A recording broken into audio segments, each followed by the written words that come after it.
Okay, thanks, colleagues. I'm going just to talk a little bit about global poverty, but with special emphasis on Southern Africa. We saw from Prof's previous presentation that Sub-Saharan Africa is not doing that well in terms of the poverty reduction and alleviation.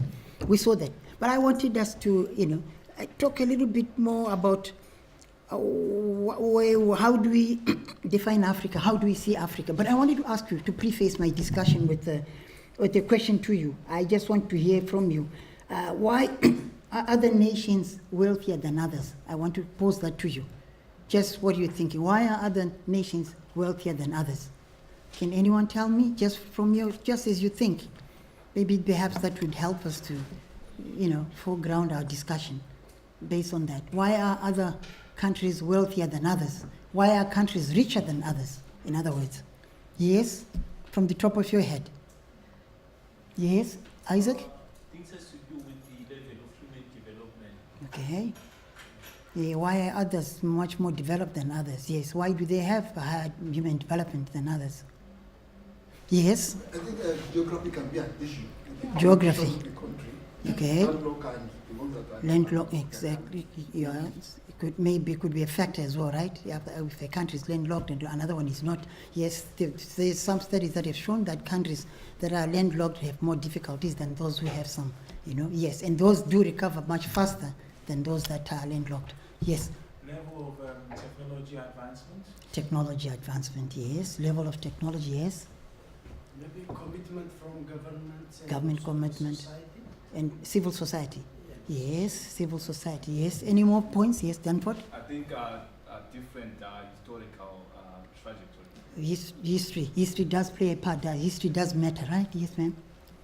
Lack of corruption or more transparency. Transparency. So we need more of that. That's what you're saying. Yes, so transparency also is an important factor. And I think if my discussion is going to revolve around what you have spoken, and I do agree with in most of those sentiments. Yes, I wanted to define Africa. Why I say that, I want to define Africa and say that there is, we define Africa or African or Africa by the number of countries that are in the OAU. They've got that, those aspirations to be part of the African Union.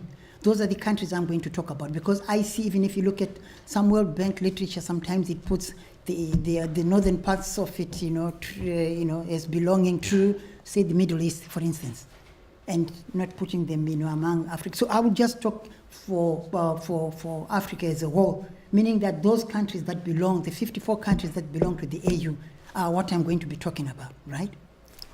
Just as a point of clarity. So we have seen the way Africa has been characterized.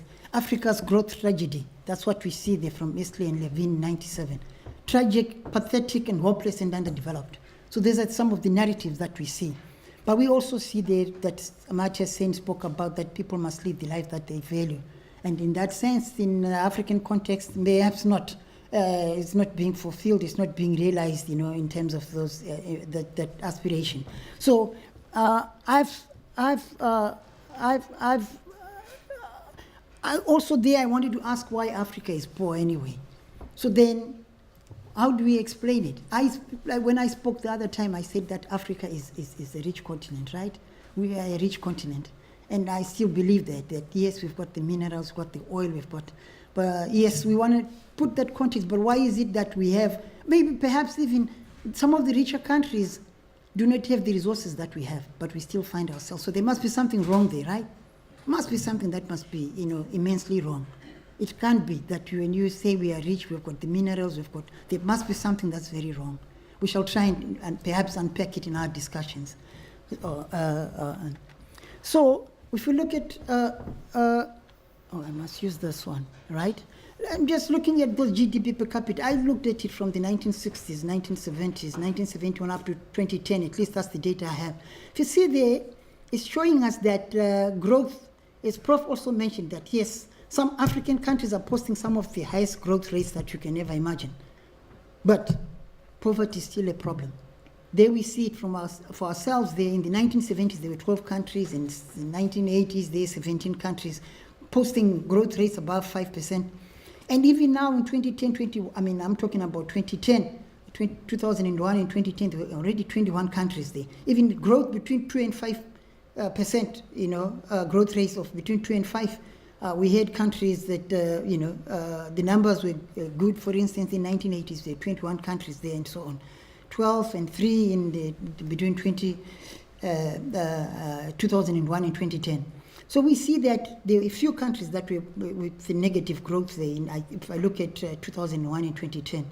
But the others, obviously, there was missing data. Some were not independent at that time and so on. If you look at those other 17, if you're looking at the 1960s. But we're just looking at that from that time when others got independent. So also a lack of just data wasn't there.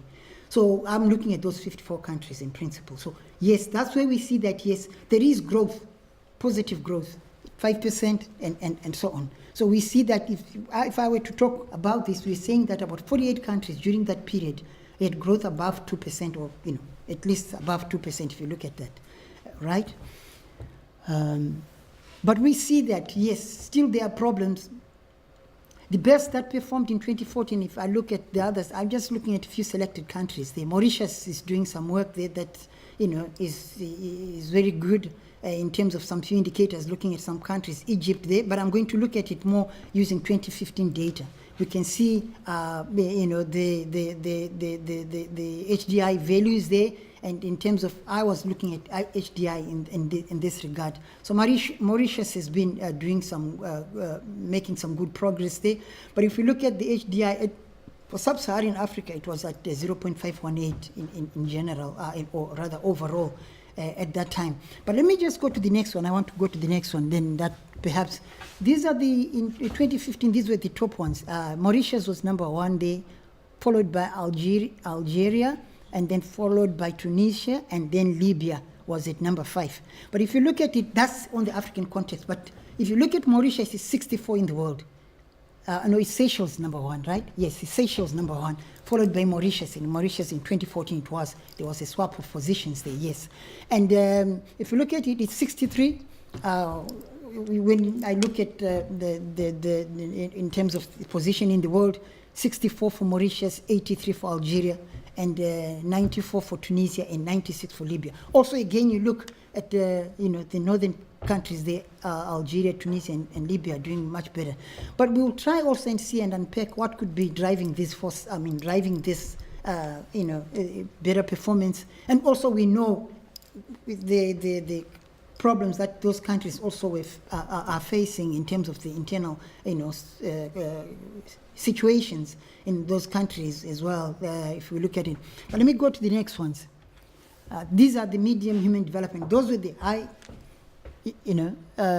human development in terms of 2015, the medium, and we're going to see the low, human development in terms of the index. So Botswana is doing very well. It's number 6 there. Botswana. Gabon is also number 7 there, but it's 108 in the world. We see South Africa there is number 9, 116 in the world. Then, and so on. The Cape Verde, Ghana, Zambia, and so on. Those are the ones that are in the medium human development. Let me just have a look at the low. We see there is the Swaziland, Angola, and then Angola, you look at Angola, it's number 20, but it's an oil-producing country, but we also don't understand in full what's happening there, but, being in the low human development, but a country with oil resources, huge oil resources. We see countries like Uganda, we understand it has got oil as well, and then those are the other ones there. We see Sudan, Malawi, and so on, low human development. Gambia, Ethiopia, and so on are also in that region. There is number 39 for Ethiopia. So those are the countries as we look at them, all right? And now we look at, perhaps, I wanted to look at it from the point of view, say, perhaps there are many forces behind what's happening in Africa anyway. I see that most of African economies are dependent on agriculture.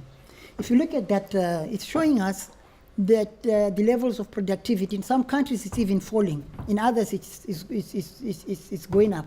So if you look at, for instance, Angola, there is some growth there in terms of productivity in agriculture, and the proportions of people working in agriculture is so high in most of these countries. In Angola, it's so high. The proportion of people working in agriculture. In Burundi, it's at almost 89%. If you look at Chad, it's at 65 or 60%. Kenya and Madagascar, very high, people in agriculture. But I thought maybe agriculture could be the driver. And one of the African leaders was saying that perhaps Africa should be the food producer of the world. But we see also there that in terms of technology adoption is not as high. You can't rely on subsistence farming. So that's one other thing. But we see also for other countries in principle that their productivity is going down. If you look, for instance, for example, if you look for Burundi, it's going down instead of going up. So that's not good for the continent, even if we were to think agriculture could give us the answer. With others, it's not that. Sub-Saharan Africa in general, if you look at the last row there, it's just showing that the very sort of marginal growth in terms of productivity, very marginal growth if we were to look for our answers in agriculture.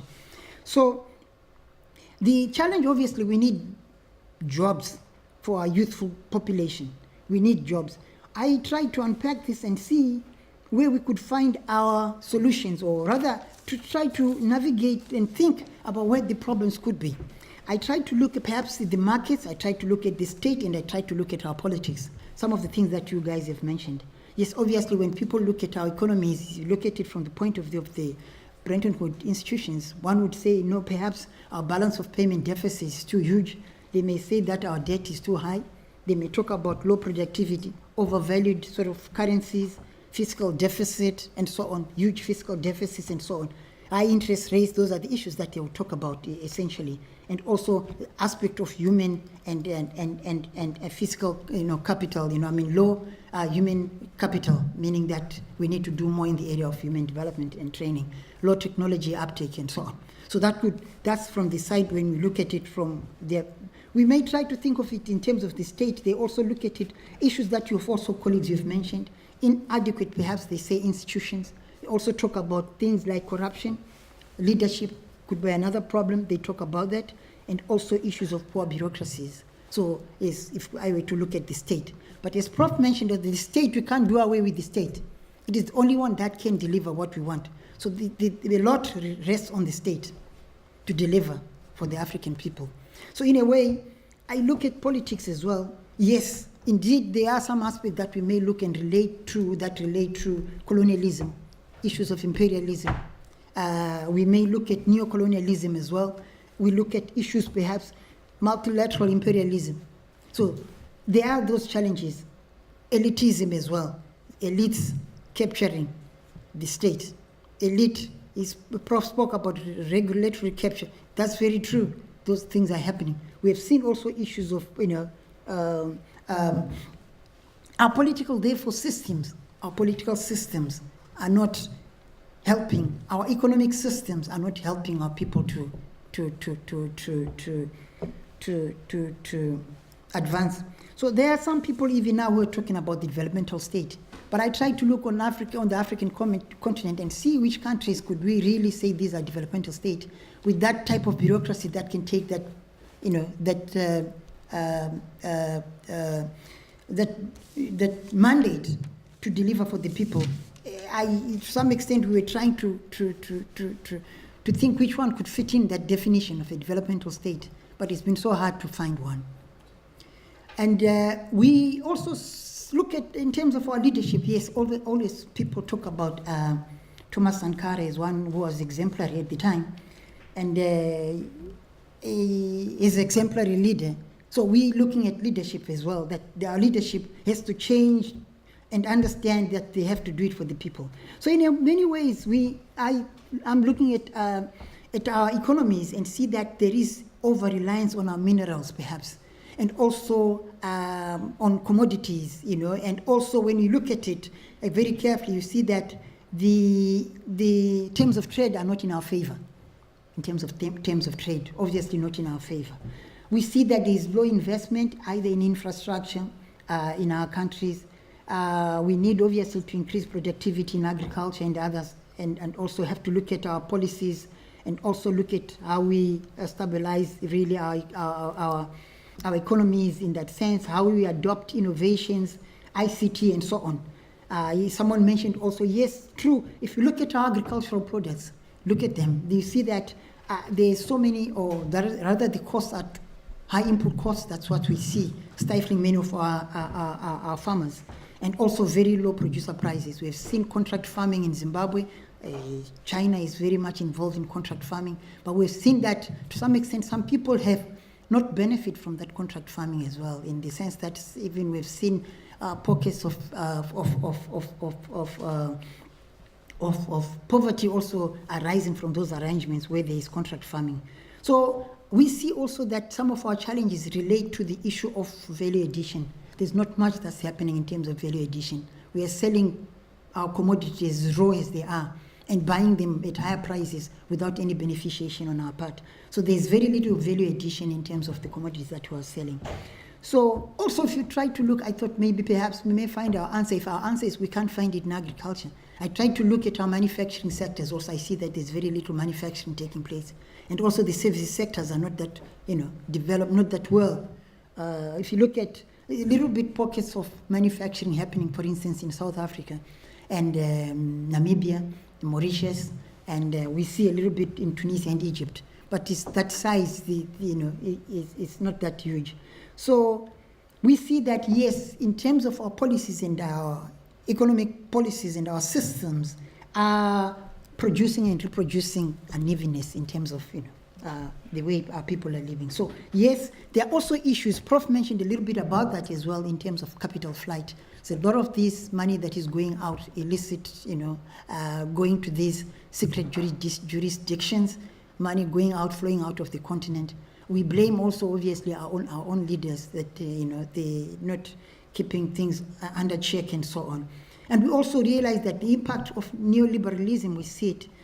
Obviously, neoliberalism would say that, yes, let's have free trade and free capital and all that, but we've seen that all those things are never free. So in many ways, yes, some had spoken about, yes, perhaps we need some good capitalism, but we have never seen that good capitalism that would bring about good development. But that has never happened. And also our pro-poor growth or pro-poor or inclusive growth, that growth hasn't been that inclusive for our people. And I will talk a little bit more about the misery that this type of capitalism that we have, or neoliberalism that we have, in terms of my going further with my discussion. So, and recently now, the game, the things have changed a bit. We see the Economist wrote in 2011 that Africa's impressive growth. We see that, yes, in those high sort of growth rates. And also we see people talking about Africa emerging, the awakening giant and so on. But we're trying to see where will that come, where will that the growth or that, where is that happening? That's the answers that we're trying to find and so on. So others have said that no, there must be, yes, more investment in our infrastructure and also have issues of good governance. Perhaps as a start. Others have even mentioned debt repudiation, that we have paid too much debt over time. There's a lot that debt has been paid. We see also these inequities in terms of the asymmetries in trade relations. They are still up against Africa and African states. So that's one question that we always ask. Obviously, I mentioned those tax havens, a lot of financialization, causing more problems for Africa than giving us any solution, because with those we see more of capital flight and also issues perhaps related to criminality in terms of that. That's where dirty money is going and so on. So we see also, they posed that we could just discuss the issue about aid. Has aid been helpful to us?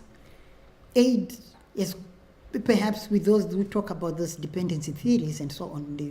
If you look at the work of or Walter Rodney, you look at Andre Gunde Frank and all those guys, you see, really, aid for us, even when Isaac mentioned yesterday, how are we going to deliver on the MDGs? Some of it has to come from us, and we have to look at it that as Africans, we must come to that realization that our development will never come from elsewhere. We have to do it ourselves. And I was glad that one of our African leaders even accepted and said that President Donald Trump said that he is not Africa's uncle.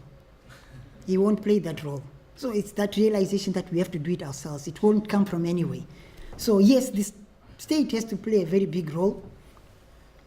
And I see there with Africa's growth prospects, growth rates at 2.6 in 2017 for Africa, 3.2 in 2018 projected, and also in 2019, 3.6 according to the World Bank.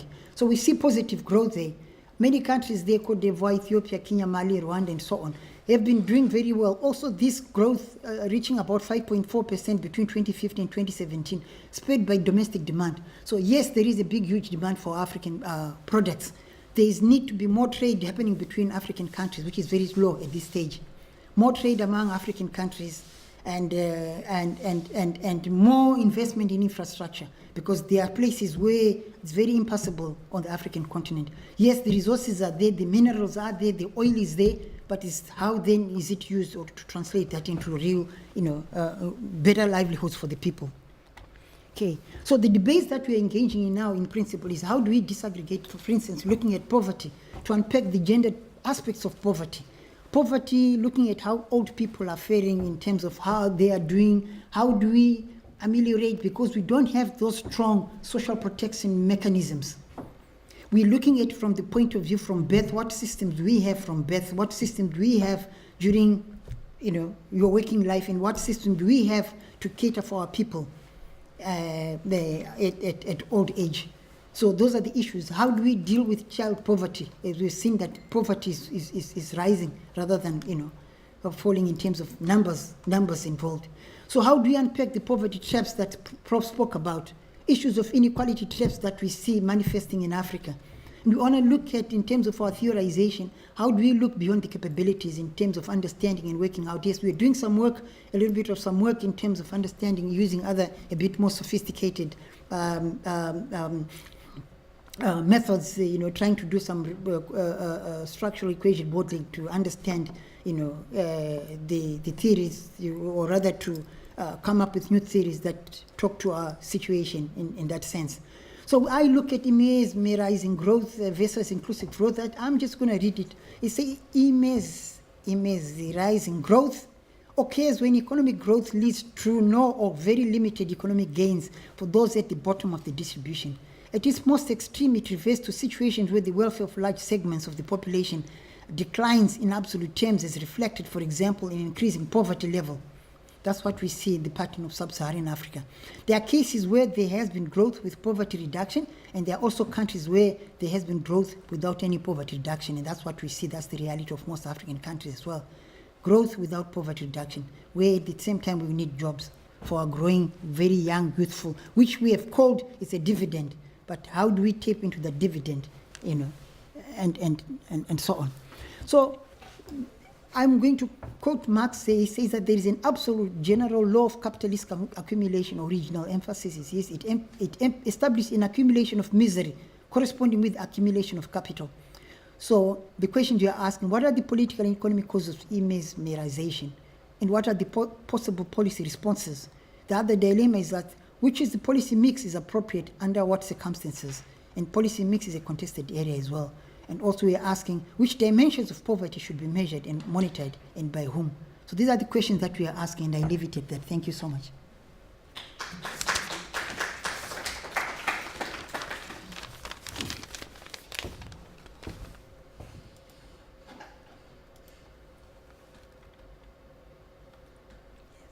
Questions or answers? Debates? Yes. You mentioned earlier regarding the developmental state absence in Africa. Yes. But I've read in the most recent report by the World Bank that Ethiopia and Botswana? the Ivoire are two of the top 10 fastest growing economies for the 2017. And for Ethiopia, it was mentioned that one of the reasons is the growth of the service sector because of the recent massive investments of the government in infrastructure development. Do you see that moving towards that direction for developmental states? Because like most of those economies under the developmental states regime, they are really because of government interventions in terms of infrastructure. Precisely. Okay.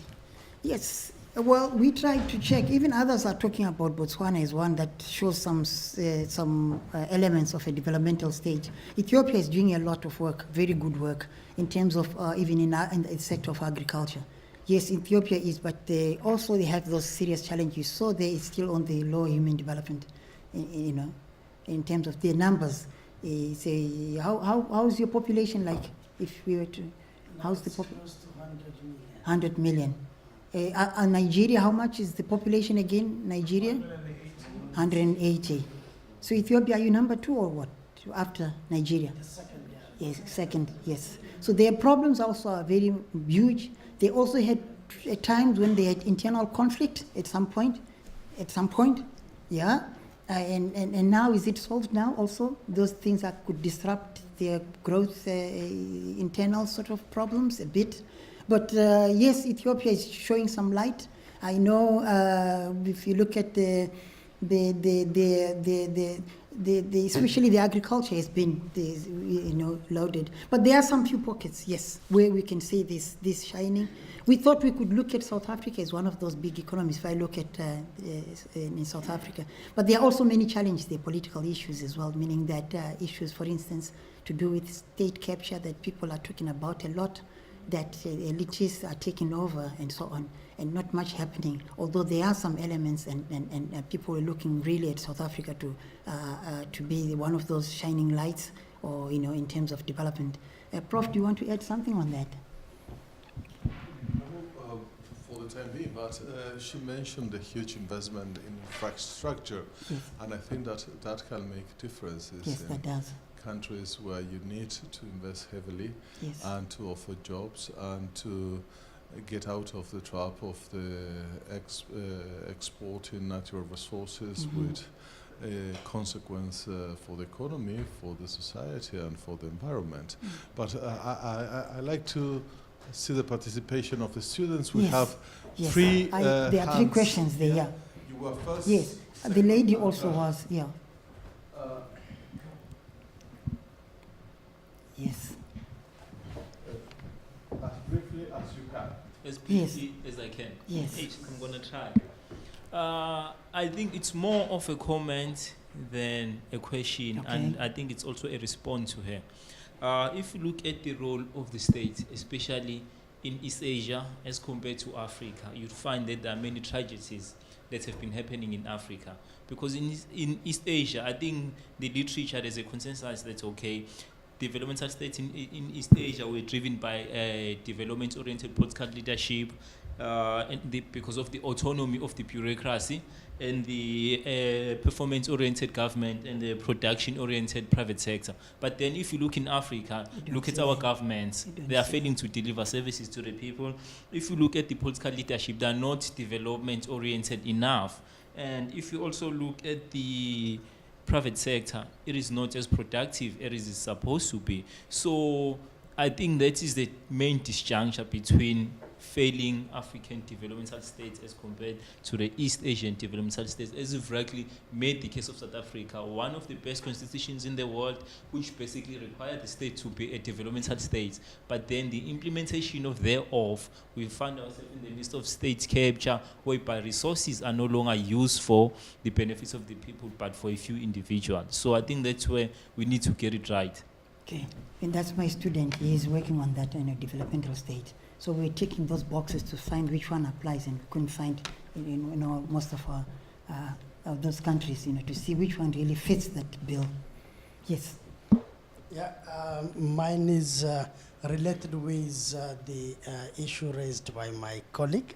Just in Ethiopia now, before 10 years, there were a lot of internal problems. Yes. and the Ethiopian growth is like, we can say, for the last 10, 15 years. Yes, correct. So in those years, what the government has been doing, just there is a massive investment on infrastructures, and I think that has played a great role in improving the economy of the country. And also, we have a plan to shift from this agricultural-based economy to industrial and service-based economy, so that it can really play a role for the economy of the country.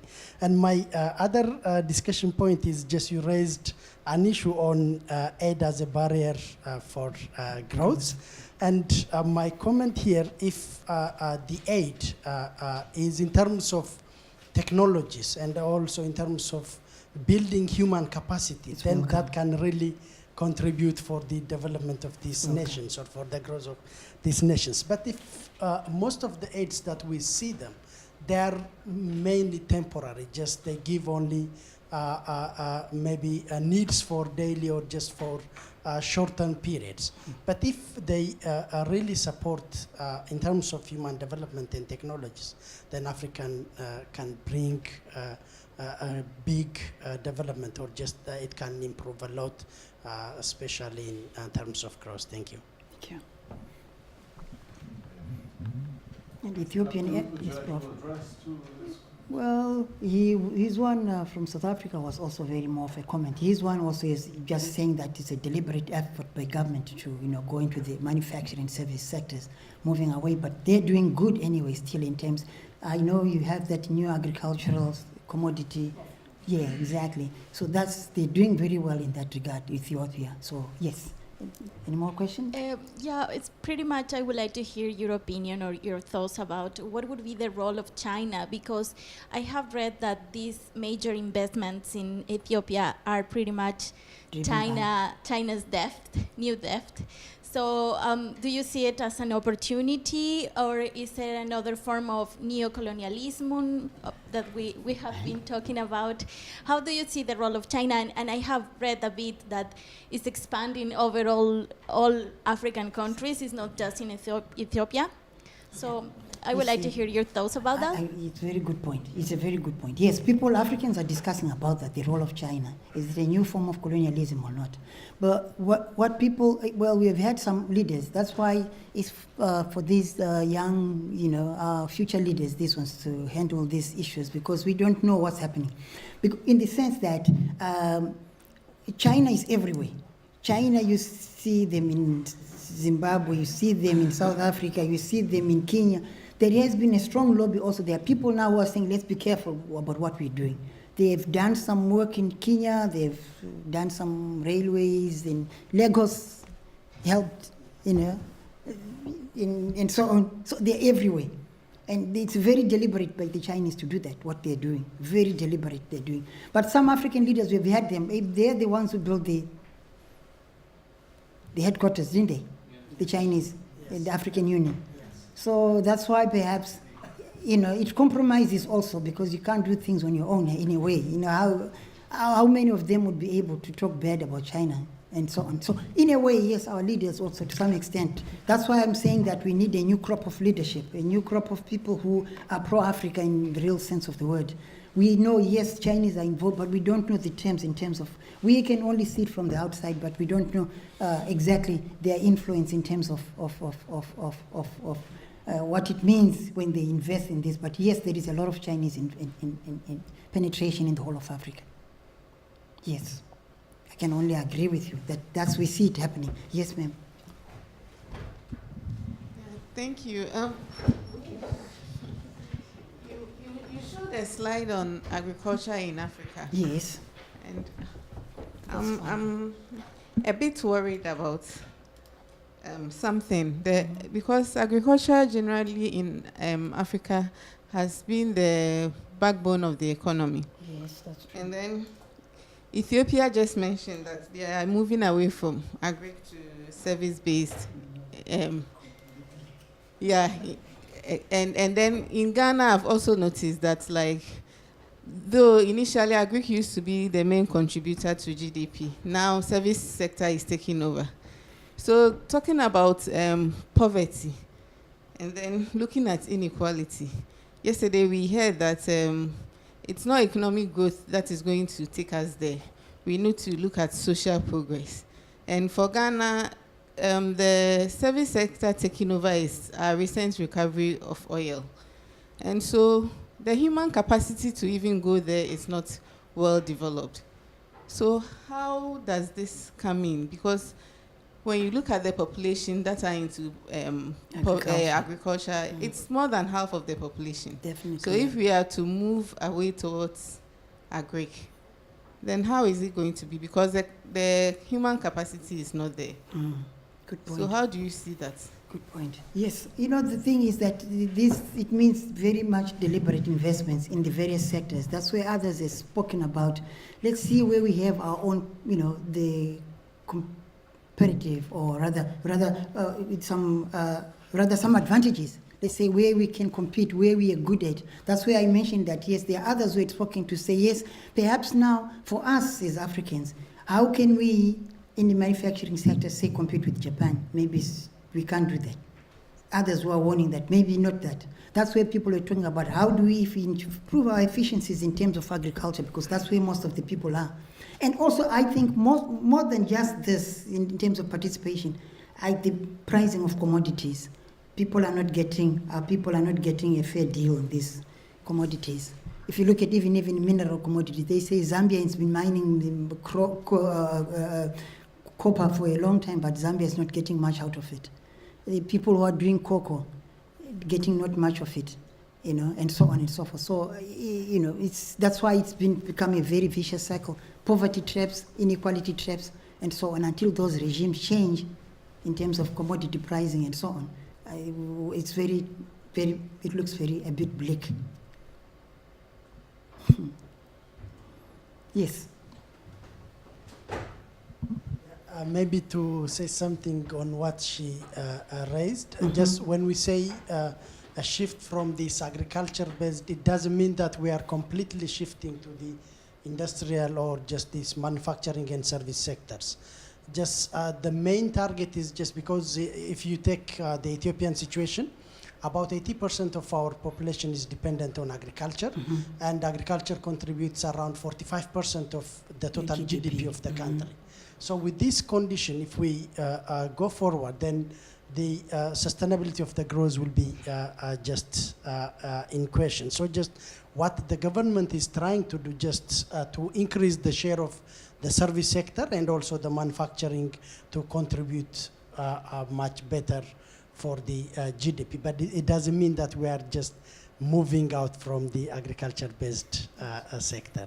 Exactly. And also, if you look at it, others are questioning that, you know, in terms of the modernization theory, if people are saying from agriculture, you move to manufacturing, then move to services sector. Some are saying that Africa may not go through that trajectory, really. It must find its own way, not that one. It may not follow that one. It's not that linear. There are many challenges. You have to think of the context. It may not happen that way. So we have to look at the context and see what interventions can be taken, very context specific. Taking also the history, always, history also is very important. Okay, any more questions, colleagues? Thank you. Well, thank you very much, Oliver, thank you. for being with us. Yeah. And well, lunch time for everyone. Thank you, Andrea, for your